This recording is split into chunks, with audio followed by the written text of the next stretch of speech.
Politics Today on independent television and radio with the host, Sonny Duke Okosum. Well, talking insecurity, when you look at the numbers and the statistics as it relates to those that have been killed as a result of attacks by bandits, the numbers are staggering. I mean, you look at the figures, over 1,000 people in just how many months in 2021. If you go back a little bit to 2022, you look at the figures within that region, and you go to 2019, 2018, I mean all along. So when you aggregate all of that together, the numbers are quite, disturbing. But what is most worrisome is that, as is always the case, people want to proffer a solution. And so different models have been suggested over the years as what is the best way to deal with this. In the Southwest, Amotekun emerged as a result of this demand. And then in the South-South, efforts were made to put something of that nature together.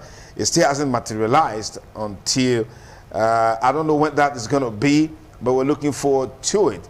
In the Southeast, they came up with Ibubeagu, and it became a political platform, horse trading accusations and counter-accusations. We don't even know the fate of Ibubeagu. And then something like that also came up in the North. But what has been of major concerns, a major talking point in the last couple of days is the interview granted by Mr. President, where he spoke his mind. He bared his mind on the agitations for state police, saying, in his opinion, state police is not the best answer to dealing with insecurity. He also gave his views on grazing routes, as it were. These are very, very thorny issues that has become topical in our polity in recent times. Let me quickly welcome our panelists here in the studio. From our extreme left, Pastor Matthew Osabohen is a public affairs commentator. He's also a businessman. Thank you for joining us on the program. Thank you, and good morning, audience. Let me also welcome Barrister Greg Iyayi, is a public affairs commentator and apparently a legal practitioner. Thank you for joining us on the program. Good morning, viewers. It's nice to welcome you to 2020. An author, a publisher, a politician, former governorship candidate, public affairs commentator, also an administrator. Let me thank Dr. Bishop Akhalame. Thank you for joining us on the program. Happy New Year, International. Happy New Year, viewers. Okay, let's just go to the VCR, take a listen what Mr. President said, and then we'll be back to look at it in details. We'll also, as usual, we'll open our studio line so you can call and be part of the discussion by giving us your views and perspective. Like we always say, when you call or your call goes through, it's just an opportunity that you have to contribute to the discussion. As a matter of fact, other people are looking forward to that opportunity to be able to contribute to it. So don't blow it by casting aspersion on anyone, whether those in the studio or those that are not in the studio. Be civil in your language and go straight to the point. And always remember to turn down the audio level on your television or radio just to remove the echo. We can have a very meaningful conversation. So take a listen to what Mr. President has to say about state police, grazing route, and I'll be back to take the discussion further. Stay with us. You see, the role of traditional rulers must not be undermined, because in their areas, as I said, they know who is who, even by families, not even talk of individuals. So we have to revert to that system for us to have an effective security in the localities. For example, there were two governors that came to see me about problems. The herders were in their forests, but the animals were going into the neighboring farms and eat the crop. I said, as far as I know, the farmers and the herders have been coexisting in Nigeria. Let them go and ask the local leadership what has gone wrong, why the break in communication between the local leadership and the herders that come on seasonal basis. The route they follow, the forest they confine themselves to. Why are they now extending into the farms of people? I just sent them back because these things haven't been happening this year or last year or 10 years ago. For generations, people have been living like that. So the state policing is not an option? No, state police is not an option.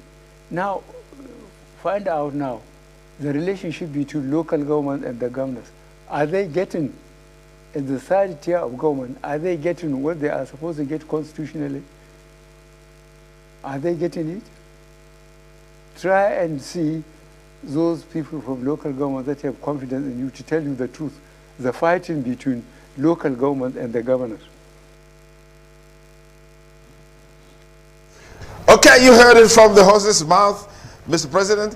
As a matter of fact, I just love what I saw. I mean, Mr. President bubbling with life. I mean, so lively in that interview and expressing himself on some of those issues. Even though when you look at the question and you look at the answer, there's really no convergence in some of the answers provided. But that's understandable. His mind has been laid bare to us as it relates to state police and then grazing route. Gentlemen, let's begin from the issue of grazing route.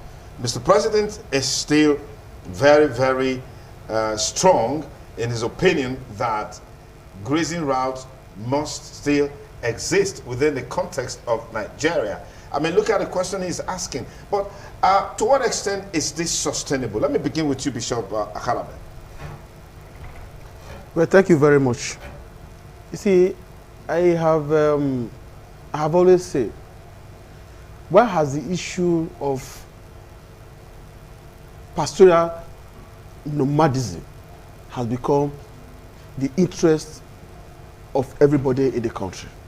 Because in as far as I am concerned, it's not of the interest of average Nigeria at all, as we have other things that have what is called higher foreign earners. When we come to cow business, it is a personal business. If you look around, or we talk about those grazing routes that Mr. President have always canvassed, you will discover that in the past, we have been able to establish about 368 grazing routes in 25 states. Now the question, even when they were trying to reopen this issue again, do you know that they find it very difficult to identify these 25 states that this grazing route we have what previously established?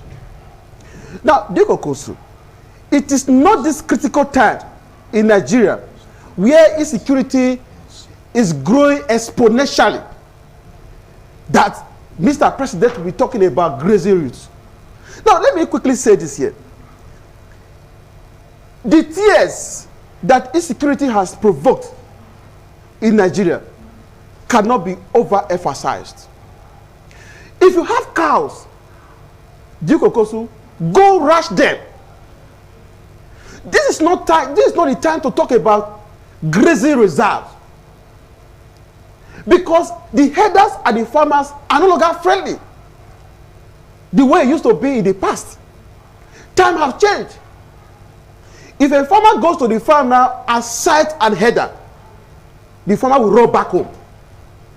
That day business is over, because there's this insinuation that they kidnap, they maim, they rape, and they kill. And as a result, we now have such a shortage of food in Nigeria. So there's food insecurity in Nigeria. Those days we were very small. When you see a herder, those days, we clap for them. Aboki, Okpisa, Yege, we carry this in the orange and we offer them.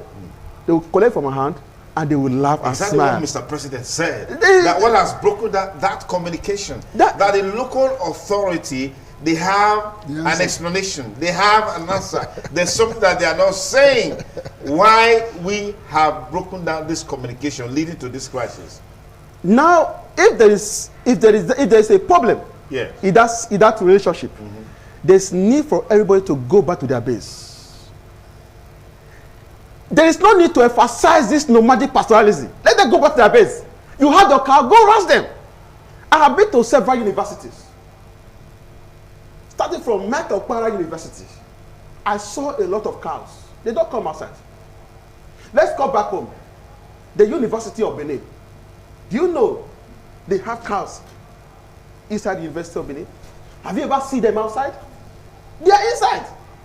So it is a personal, it is a private business. And let me tell you that today in Nigeria, when it comes to cows, we now do have close substitutes. It is not a big deal. I can decide to eat beef. I go for goat, even go for beef, go for grass cutter, go for fish. We have close substitutes. And let me remind you, what should be of importance to us as a nation are those products that have comparative advantage that we have strength to do, like the cocoa, like the oil, that we can export and give us what, higher what, equal what, earnings, no cows. Mr. Greg, are you comfortable with the stand of Mr. President on grazing routes, especially in the face of the challenges that it has brought to the relationship that exists between the herders and the community people? I am unable to agree with. The reason is this: the herders of those days were not carrying AK-47. They were not carrying AK-47. They were not raping. They were not maiming. And also, too, if it worked that time, it doesn't mean that it will work now. Well, I think we have outgrown this. Just like our bishop said, ranch your cattle.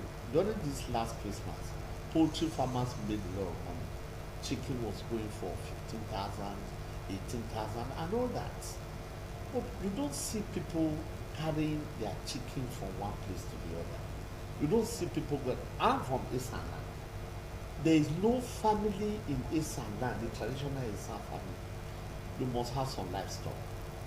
And chicken, goat, dog, and then places like Uyele, Nekoma, and then Irekwe, they were known for having cows.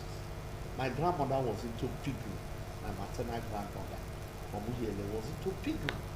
So this issue of livestock, it didn't constitute a threat, security threat to anybody. And they were all done around our house. We had big garden. My grandmother had big garden at the back of the house, which many some people have, where you plant so many things and then you can raise your chickens. So I find it's an completely outdated move of pastoral farming.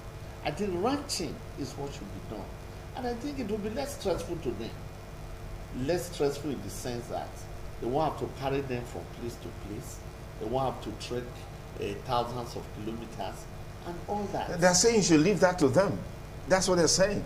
No. Leave the trekking aspect to them. The land is that's my own. That's a lifestyle. You cannot come to my cassava farm, bring your cattle, then they eat up my cassava, and then you say that you have the right to move from one place to the other. No. You can't come to a school and then you mess up the entire school and then drive the children and drive the teachers away and say that we are doing pastoral farming. So this is what it has gotten to, and that is why we believe that the modern system of farming, we should embrace it. We should talk about it. The government should invest in it. The central bank is there to provide funds, and there are many other finance institutions that are into agriculture. Okay. So we should embrace that. All right, Pastor Matthew, let's get your take on this grazing route, because I've heard people say the pastoralists have a justification for doing what they're doing because this has been their traditional way of living. Now that development has caught up with them, what option is there to be able to address this issue? And then with this is no longer body language of Mr. President.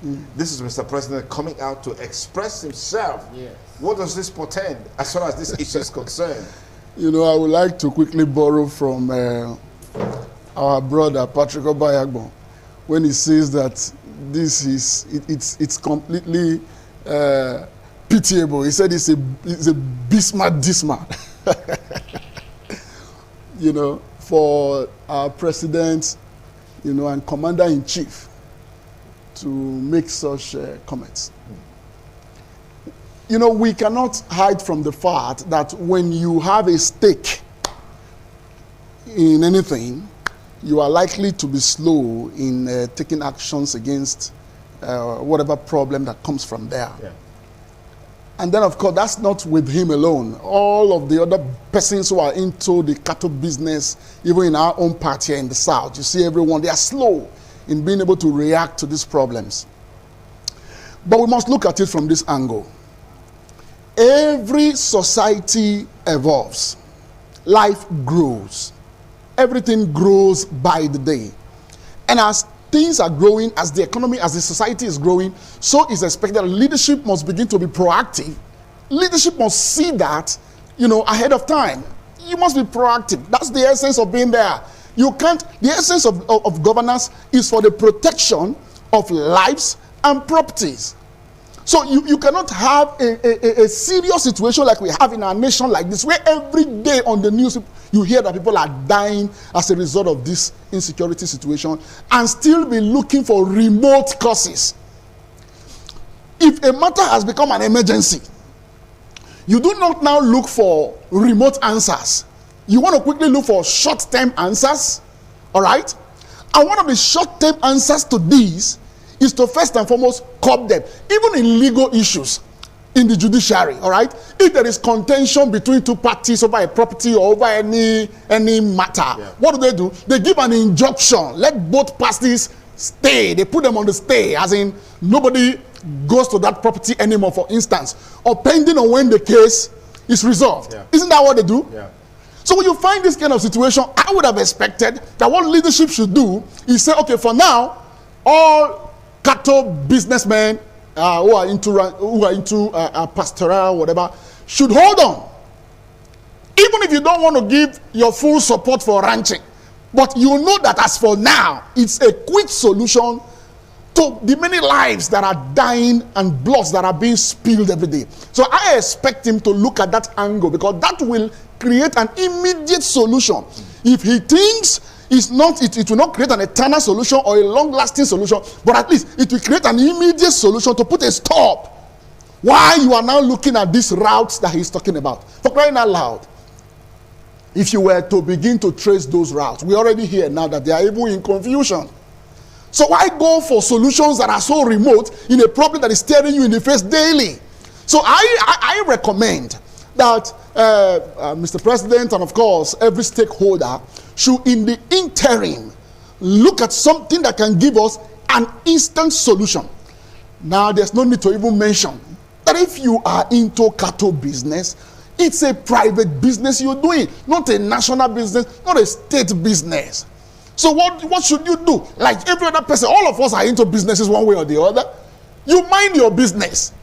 In fact, for instance, those of us who are even pastors, all right, there is this law. I don't have the exact facts and figures, but that states that even the noise that emits from your church should not trouble somebody else in your environment. Could be noise pollution. Noise pollution. Yeah. There are laws to that effect. So how do you now say, as closely and as interpersonally related as that one is, you could still say that the noise is the disturbance to someone else? How much more you bring your cattle from wherever it is and become a nuisance and a menace to people who are living peacefully in their own abode, and you say that's not a problem? It's a serious problem. And let me quickly say, when he was saying just now, Mr. President said that whatever broke that line of communication, that the local authorities will find. What is the difference between the local, when we say government, do we really mean only the national? Government implies everyone. Everybody. But the national, the local one he was referring to and all. Yeah.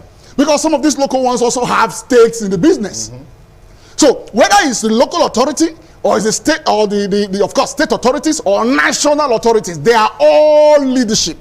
We are all leaders in this whole stake, and that's why we are all profiling solutions. We are saying whether you are local, whether you are state, whether you are national. First and foremost, I'm recommending let's call it an injunction from this panel.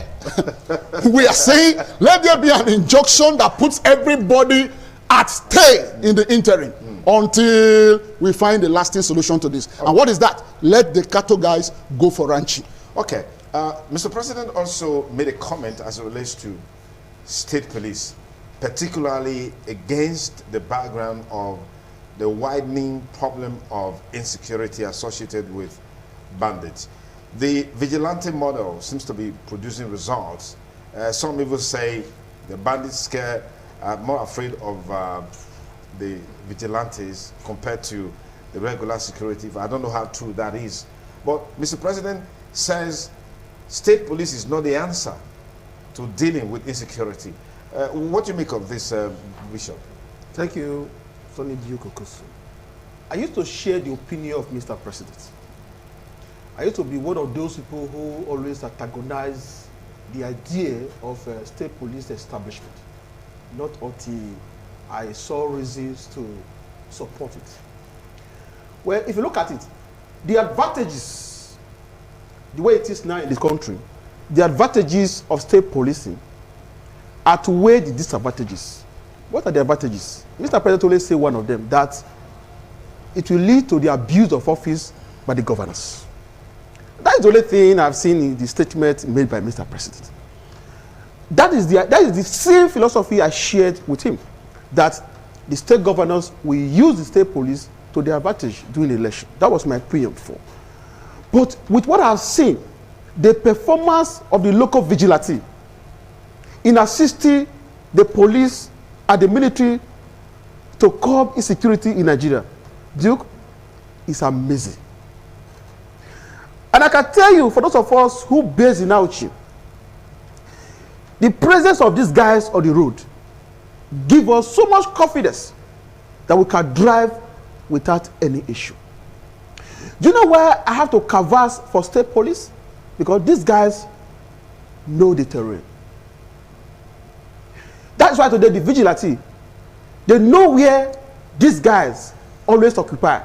They stay in those spots. They know the environment. They understand that they know the forests. And even when they say most times they go diabolical, it's good. It's good. If that is a weapon they know they can use to get these guys arrested, it's good. But we must call a spade, not a shovel. The idea Mr. President is bringing forth to put an end to the establishment of state police is not waiting at all. Okay. If you go to the Yoruba land today, the relative peace they have today, especially in those states, is the establishment of a Moteku. Like you have said, if you go to the eastern, they have what is called the Ebube Ago. And if you look at the result being produced by these people, you will understand that there's need for every state to have what? State or police. Something happened in Enugu some time ago after the ESAS saga. The governor said something was going on in the state. He called the commissioner of that state, and the commissioner said he cannot react until he gets a go-ahead from the Inspector General of Police. He said he wanted to be very fast and smart. Then he put a call to Mr. President to facilitate the call. He said after some time, he said the call was put on hold. He could not reach Mr. President on time. He said when they later returned the call, what he was trying to avert has already happened. If there are state police, where he has control. But I'll need that in the board. Of course. So that is why at this stage now, Duke, the kind of insecurity we have in Nigeria now is something that we should not joke with. It's on different dimension now. Apart from, even the robbery is no longer popular. The normal robbery, those we used to be afraid of. The armed robbers are the way. It's no longer popular. People no longer afraid of robbery. As long as you have money in your pocket, say, if they catch me, I'll give them money now. But that's not the issue now. The issue is that kidnapping. We have discovered, in my research, I discovered that they now kidnap for two things. It has become a booming business. Very lucrative business for those people who go into it. That when they kidnap you, they kidnap either for ransom or they kidnap and extract some parts that are very relevant to people who are into ritual. You see that now? That is the country we are today. Why? a lot of us, a lot of black people, a lot of Nigerians have failed to realize that the only way you can make money is to add value to the society. To the society. The value you are adding will now attract monetary return to you. So it's no longer like that. What we're not preaching is go and hammer. Nobody cares where the money is coming from. As long as you hammer, you make the money in less than 3 months, you are a figure of the society. Until we decide to discontinue and depopularize this material acquisition, quick money syndrome, until we depopularize it, Nigeria will not get to where it's supposed to go. Okay, let me pause it there. Barrister Greg, I'd like to get your perspectives on this issue of state police. Mr. President said something that was quite interesting, that the state governors are asking for state police, and these same state governors will not oblige local government their right of existence. I don't know, but what do you make of that statement in response to this clamor for state police? Indeed, it is very sad, son, that the governors are providing the president with ammunition against the issue of state police. State police is good. It operates in other countries, but there are very deep concerns we must not ignore. Why is it that every local government election is 100% in favor of the ruling party in that very state? Is it that there is no dissenting opinion? The other political parties do not exist? That's number one. We saw it in the do here. Votes were being counted. Result was being announced elsewhere.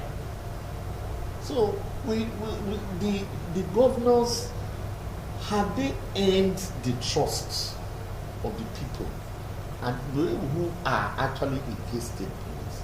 Because trust has to be earned. Nobody dashes you trust. Then when it comes to local government autonomy, have you see the muzzling of the local governments? You know, local government chairmen and councillors, their term will expire. You have sole administrators. You know, these are the things that give concern, and they are real, they are genuine, and they are things that we should look at. And if the state governments and all of us who are pushing for state police are going to have a head, we must address these issues. I support the vigilante community policing.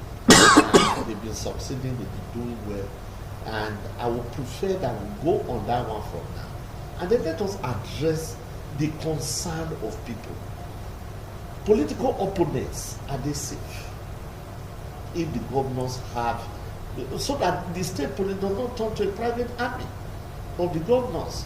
So these are issues we should address. We should not ignore them. We should not just gloss over them and feel that they will just go away with time. Okay. Because experience has not shown us that these things are issues that can just go away.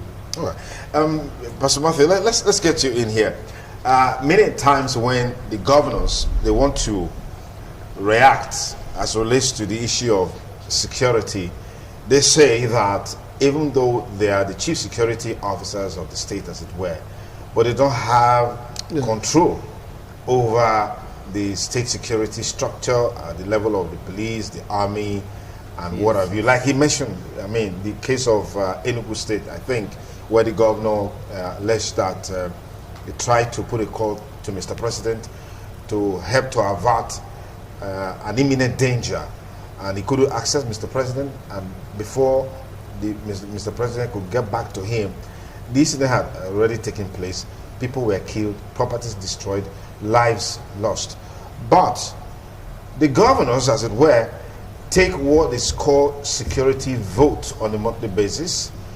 How are they dealing with that security vote? That's one. Then two, there are instances where some state governors deploy the security structures at their disposal for their own personal issue. I mean, we can make reference to the recent incident in Imo State pertaining to the son-in-law of Rochas Okorocha, who was allegedly kidnapped until later on we found out that he was actually arrested over some allegations. So these are issues that tends to undermine this clamor for state police. In other words, when the governors have something they want to achieve on a personal level, they have control over security structure. Yes. But when it's something that has to do with the masses, they don't have control over security structure. So let's take it off from there. All right. You see, my prayer every day for our land is that people will understand that service to humanity is one of the best ways in life to live a fulfilled life and fulfilled destiny, not acquisition of personal wealth and all of that. The Bible says that you will have all capacity to revenge on all disobedience when your own obedience is fulfilled. All right? So on the part of the governors, the man, Mr. President, is finding that as a loophole against them now because their own obedience has not been fulfilled to that respect. Yes. All right? Okay. You have local governments under you, and all you do is put them at your whims and caprices. All right? Till tomorrow, people are still agitating on what's this autonomy. Local government autonomy. Yeah. All right? And when it comes to that, you find the governors also giving their reasons and all of that. But whether you give your reasons or not, constitutionally, and then what is right says they should be autonomous at least to the limit of their capacity. Now you have said no. Then again, on the part of Mr. President, I would also say this. He really shouldn't worry about what the governors will do when state policing is approved. He should rather worry about what he should do to stem the tide of insecurity. You see, one of the greatest problems people have in life is to keep on pointing at the other person's responsibility and leaving yours. You know, in our local Edo language, we say that when you point a finger, the remaining four is returning to you. Yeah. All right, what that means is you should rather fulfill your part. He said you will be able to revenge all disobedience when your own obedience is accomplished, is fulfilled. Yeah. So you should seek to, let me just digress a little bit. It's the same problem we have with husband and wives every day. The husband keeps on pointing at his wife. She's not submissive because the Lord says, what the scriptures and the word of the Lord concerning husband and wife says, husbands, love your wives. Wives, submit to your husbands. Submit to your husbands. Then you will find the man forget his own instruction given to him by the Lord and be pointing to his wife. You are not submissive. Yeah. You are not submissive. Are you loving? Then you that is saying you are not submissive, are you loving? Sometimes, when we're in church and we are speaking about things like this, I usually say to people, what is the height of submissiveness on the part of the wife? It is the fact that on the day she married you, she dropped her father's name, who raised her, who you didn't pay a kobo, you don't even know how she grew. She dropped everything about that man that has labored and take up your name. What other submissiveness can be higher than that? Okay. All right? Now you see Mr. President is worried about what the governors will do with the states. with state policing, if it is in their state. Yeah. What about you that is the president? Till today, we are still worried, still wondering, why do we have military men dying every day at the hands of bandits, at the hands of terrorists, at the hands of Boko Haram? Why do we have situations whereby we find military men go and attack bandits, and then before they even get there, the bandits are already aware that they're coming, and they lay ambush. They lay ambush for these men. Who gives them those information? We can't forget so soon the statement that was made by this former chief of army, Boratai. While he was there, he never said that. By the time he left, he made some statements that are implicative of what he used to say while he was in office. Every now and then, all of us are wondering, what is the president doing? And now you are pointing to the governors. State governors. So like I said, let the president fulfill his part and leave what the governors will do. If the governors misuse the privilege, all of us will now know it's in the corridors of the governors. Fantastic. You should not look at it from the angle of what governors will do. And they should stop politicizing the matter. Fantastic. Look at my brother a while ago. Because originally he was into politics, so he was worried of what these governors could do with it. Of course, they will really do that anyway. But if you take politics away from your eyes, then you will not worry about what the governors will do. on election day. Yeah. Like one comedian said, every politician is always thinking about the next election. And that's true. All right. But we, the ordinary citizens, we don't care about that. What we care about is, will state policing help to deal with the insecurity? Yes. If it will help, you should look at it. Fantastic. And then deal with whatever problem it brings later. Okay, we're just on the verge of opening our studio line, so you can also call and be part of the discussion. Politics Today on independent television and radio, looking at the debate on state police and grazing route, which of course was triggered by a recent interview granted by Mr. President. And of course, that has been attracting comments and reactions across the country. You should expect that, because of the fact that insecurity has become a very, very serious discussion. We are aware that there's a major onslaught, major operations against bandits in Kaduna, in Sokoto, in Katsina, in Zamfara, and several other places. Some of the bandits, we understand, are fleeing.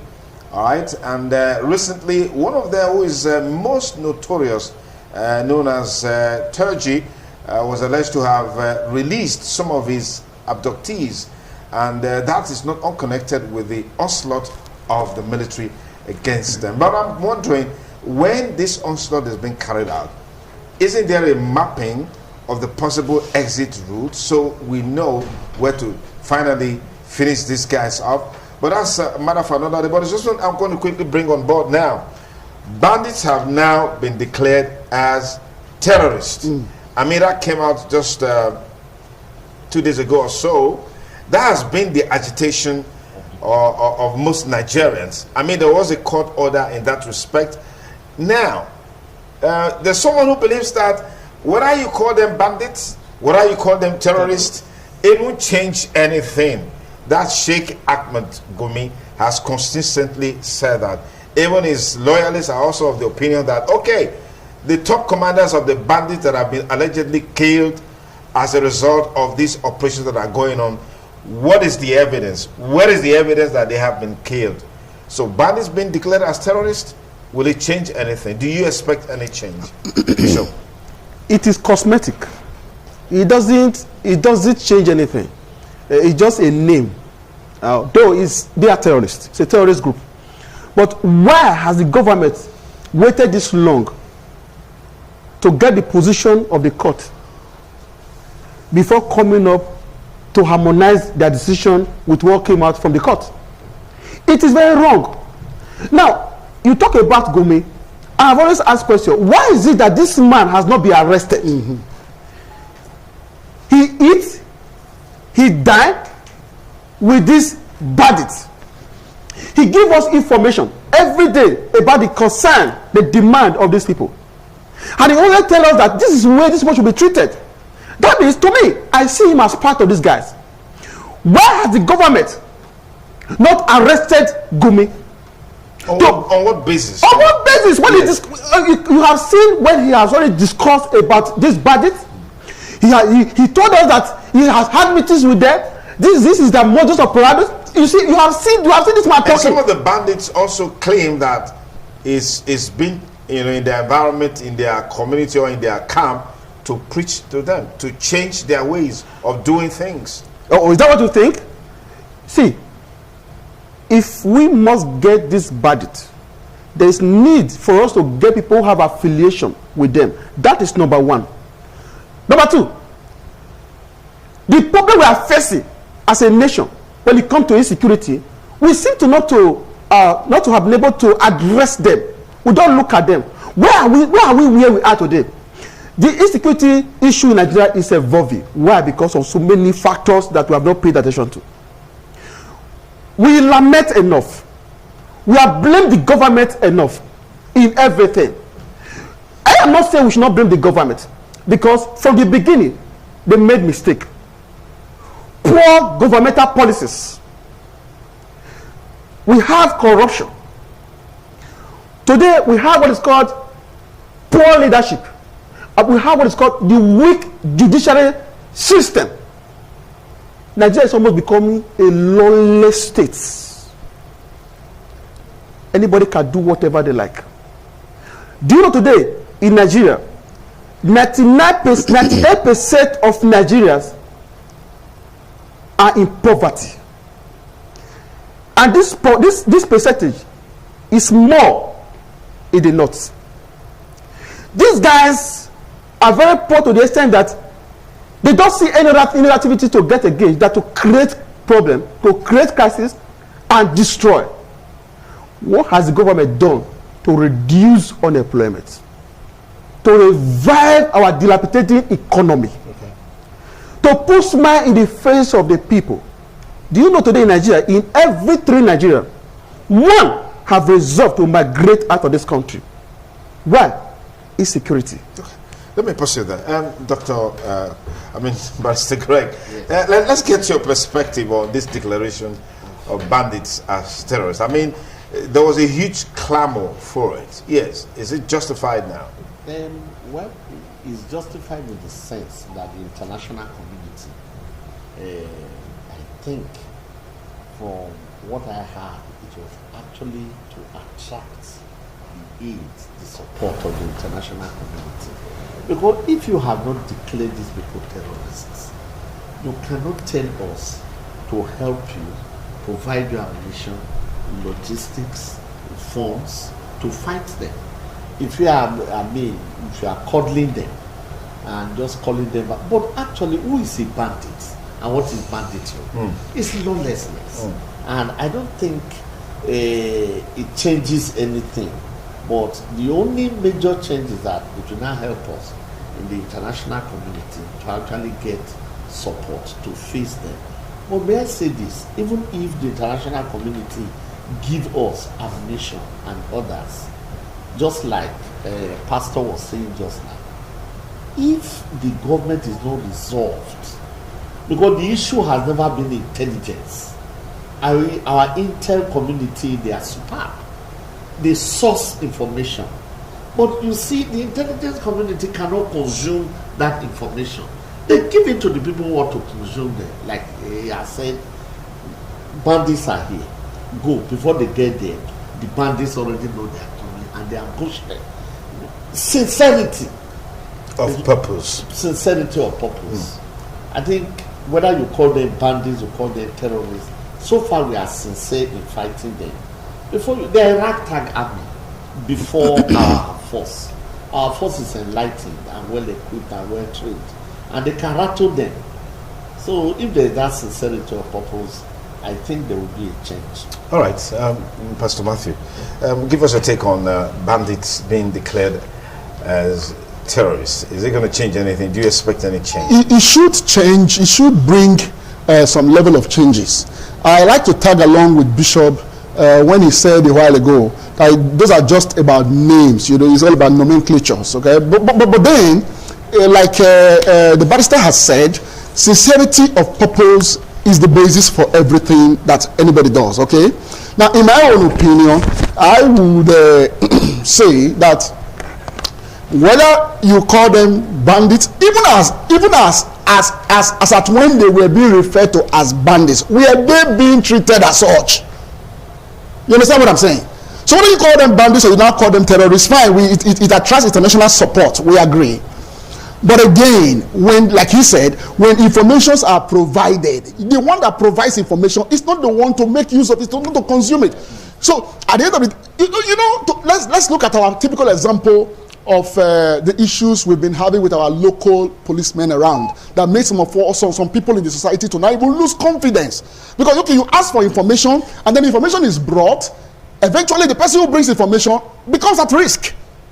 You see those kind of things. So it's not enough to say that we can get support from the international sphere, but at the end of the day, what do we do with this support? So I like to quickly say that in dealing with this kind of issues, the original problem or the foundational problem of our nation is systemic failure.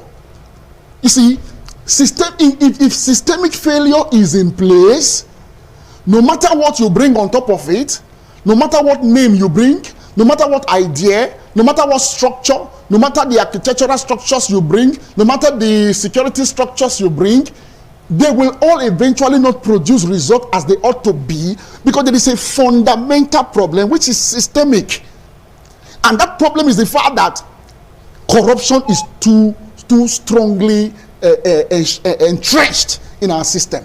Now, if that is not dealt with, you will have a situation where even if you bring a righteous man into the system, after a while, he'll be corrupted as well. It's my fear with the testimony we are having now with regards to our local vigilante. Nice testimony, they're doing fine, you know, and all of that. The only fear I just have, sustainability.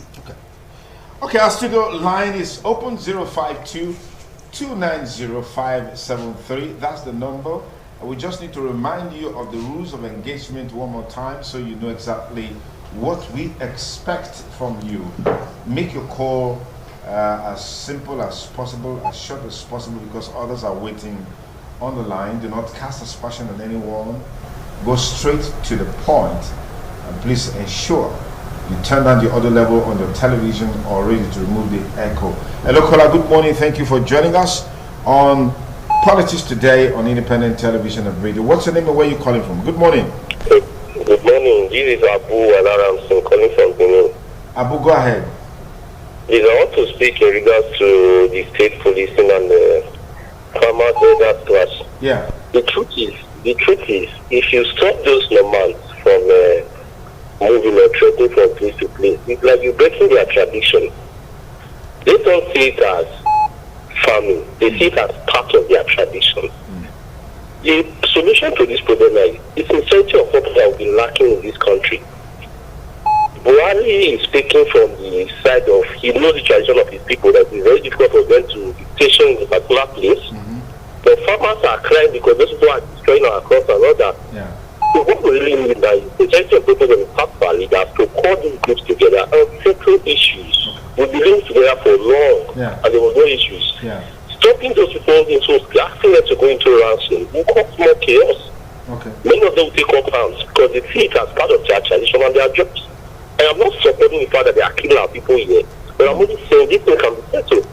Then in regards to the state policing, he think government will misuse the state police. Quite well, it's okay. But the time comes, they'll definitely do that. He's saying that because he knows the government too well, more than people, more than us that are even talking now. He knows what he can do. Yeah. So we lack the sincerity of purpose. Our leaders have lost that trust from us. We want them to be sincere so that we believe every policy they want to bring to it. Thank you very much. Oh, thank you very much. First caller on the program. Views conversed are well taken. Good morning, caller. What's your name and where are you calling from? Good morning. Good morning. Yes, what's your name and where are you calling us from? This is Stanley. I'm calling from Ubo. Stanley, go ahead, please. Firstly, I want to appreciate you and the entire guest in the studio. Thank you very much. And I want to say that the issue of materialism, for me, is part of the biggest challenge we have now in this nation. Everybody wants to make it big in 3 months, in 6 months. We are not talking about in years any longer. And so it's a major issue. So if I want to appeal that the government of the day, national, state, there should be this reward for hard work. Look at what you've been doing. You just celebrated 20 years, you know, few weeks ago. So people should understand that it takes time to grow in anything you are doing. To be the best, it's in stages. So, and government should celebrate people that are really working hard in society. Probably down to play down on this crazy pursuit for materialism, because the way we are going, if something is not done, I'm very sure in the next couple of years you will not even see mechanics, you won't see carpenters, you won't see anybody. So it's somehow honestly. All right, thank you very much. 052-290-573 is the studio number. You can dial it right now, right away, and be part of the discussion. Good morning. What's your name? Hello. Good morning. This is David. David, where are you calling I'm calling from Benin. Go ahead. We are all getting it wrong. I will always support we have to listen to Gumi. Because these bandits, there's nobody, there's no Nigerian that can go to that forest and meet them and dialogue with them. We are looking for solution. Who would go to that forest and go and dialogue? They don't listen to anybody. So So whoever they listen to, we have to thank God for it. And talk with me. Okay, what is the way forward? You understand? If everybody is castigating one person, if you are wise enough, pick that person up, look his ideology. You understand? That's what they did to Jesus. Everybody was like, king. You understand? We have to think twice. This is a new year. If you cannot solve the problem, listen to Gumi and let's solve this problem once and for all. Okay, let me just raise something with you. Let me just raise an issue with you. 200 people, Yes. 200 people Yes. overnight in Zamfara. Yes. What kind of news is that? Okay, that's exactly the point I wanted to raise. Can you just listen for a second? I think it should be in Zamfara State. The governor in that state consistently was negotiating with these guys. Created several channels and opportunities to have engagement with them. In most cases, some of them will actually renounce, they will come back, they will be assisted in one way or the other, but haven't been supported by the government. Maybe they are giving Hilux jeeps, accommodation funds and stuff like that. They go back into the bush. That happened consistently. And then the government made up his mind that right now, just hold on. The governor made up his mind that he will never have any negotiations with them. The same with Kaduna State Governor Nasir El-Rufai. Several times they made all these reach outs to them. Just hold on. Let me so that we can understand ourselves very well. I'm giving you two instances now where state governors consistently negotiated with these guys. I don't think they are sincere about it. What do you mean? What do you mean? You don't think they are sincere? I mean, don't you follow what's happening in the papers? But I don't want to make it. But I just wanted to put that in perspective. You know, when you say we should keep negotiating with them, and then they keep doing their business of kidnapping, killing, maiming, raping, and then feeding fat, and then smiling to the bank every now and then. Yeah. I'm sure the average Nigerian will not subscribe to that. To be honest with you, but it's your opinion, which is well carried. Well, that's the much time will permit us to have on the show today, policies today, but our panelists are here. Final take on this conversation, Bishop Makalami, in 1 minute. Thank you. Everyone have to work to ensure that we curb insecurity in Nigeria, because it is no longer government business. It has to be everybody's business. Absolutely. Because like the second caller to this one, he made a comment, which I made mention at the beginning of this program when I said the problem we are now having that not trigger security in Nigeria is materialism. Yeah. Everybody want to make it so big. Within 3 months. If you are a pastor, the market, the making of money quick in your church. If you are an imam, begin to preach the gospel to demarket the making of money quick. That in life there are stages. As a young man, you must go through stages of life to make it. Okay. Dr. Greg, I don't know, Doc, that keep entering my mouth. Maybe you're working towards that direction. Anyway, Mr. Greg, thank you. I am. Yeah. What I want to say is that insecurity is a concern for every one of us. Because if I'm not safe, you are not safe. If you are not safe, I'm not safe. So that collective responsibility must be there. Let us support the agencies of government as much as possible, and then commit the rest of God in prayers. Pastor Matthew, final word. I will emphasize that we all fight corruption with sincerity, not this kind of political fighting of corruption. At the end of the day, the thing is even increasing. I will recommend that every one of us should go back to the very good old days where our attention was not more on self-acquisition. Because don't forget, whether you like it or not, you will stand before God in judgment. And if you stand before God, you will stand empty. All of us will stand empty. Absolutely nothing we have earned from here will follow us there. Then you will now see the vanity of everything that people are dying for. How can it be that for your sake people are dying every day and yet you can sleep comfortably? Let us repent. Let's come back to a life where every man is his brother's keeper. And if we begin to think along this line, I'm sure, why would you even kill a person or attack a person anyway if you are brotherly love conscious? Yeah. So I pray that brotherly love continues in our nation in Jesus' name. All right, thank you very much, gentlemen, for the views expressed and canvassed. and the useful insights that you brought to bear on our conversations today on politics today on independent television and radio. Big thanks to Pastor Matthew Sabohian. Thank you so much for coming. Thank you so much. And Barrister Greg Iyayi, thank you again for coming. Dr. Bishop Akhalami, it's always a delight to have you here. Now, we can continue with this conversation online on our YouTube channel, www.youtube.com/ITV-Radio-NG. So you can post your comments there, put all of your reactions there. In the subsequent editions of the program, we will definitely look at it. We want to say big thanks to all our crew members for making the program a huge success. Remember, Nigeria is ours, and this is the only country that we have, and we must continuously work seriously to ensure that we put this country on the right track. Well, we're doing counting down already to 2023. That's what somebody told me this morning, and we hope a new government will come on board and change things around. Apparently, he's given up on any meaningful changes before this present administration goes out. But you never can say never. Anything can still happen. And some of these things will just turn around to move Nigeria forward as a people, as a country, so that we'll continue to take our pride of place in the Committee of Nations. Remember, the African Cup of Nations, Cameroon 2022 starts on Sunday. It starts on Sunday. And of course, some of our news platforms and all of that will be able to update you one way or the other, so you're abreast of what is happening as far as AFCON 2022 is concerned. My name is Sonny Duke Okosun. Thank you for staying with us.